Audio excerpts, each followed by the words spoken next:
சூழ்நிலை கடையும் பொழுது தோன்றிய அமிர்தத்தை தேவர்களுக்கு கொடுப்பதற்காக விஷ்ணு பகவான் மோகினி அவதாரம் எடுத்து அசுரர்களை ஏமாற்றி அந்த அமிர்தத்தை வாங்கிட்டு வந்து தேவர்களுக்கு கொடுக்கிறாரு. இது தெரிய வந்த ஸ்வர்பானுங்கிற அசுரன் யாருக்கும் தெரியாம அவரை பின்தொடர்ந்து வந்து தேவர்களோட உட்கார்ந்து அந்த அமிர்தத்தை உண்டுடுறான். இது தெரிய வந்ததும் விஷ்ணு பகவான் கோவப்பட்ட அந்த அமிர்தம் அவனுடைய உடலுக்கு போயிடக்கூடாதுன்னு சொல்லி தன்னுடைய சக்கராயுதத்தால அவனுடைய தலையை வெட்டுறாரு.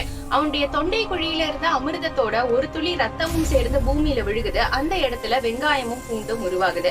அசுரனுடைய ரத்தத்தால் உருவானதுங்கிறதுனால வெங்காயமும் பூண்டும் நம்ம இறை வழிபாட்டுக்கு செய்யக்கூடிய பிரசாதங்கள்ல சேர்க்கிறது கிடையாது. இருங்க, இப்பதான் மிகப்பெரிய மிஸ்டரியே இருக்கு. அமிர்தத்தை சாப்பிடக்கூடிய தேவர்கள் சிரஞ்சீவியாக வாழ்வார்கள் என்றும் இளமையோட இருப்பார்கள்னு புராணங்கள்ல சொல்லப்பட்டிருக்கு. இன்னைக்கு வெங்காயமும் பூண்டும் அதிகமாக சாப்பிடுபவர்கள் இளமையோட இருப்பதாகவும் ஆன்டி ஏஜிங் ப்ராப்பர்ட்டிஸ் வெங்காயத்திலயும் பூண்டுலயும் இருப்பதாகவும் சயின்டிபிக்கா நிரூபணம் பண்ணப்பட்டிருக்கு.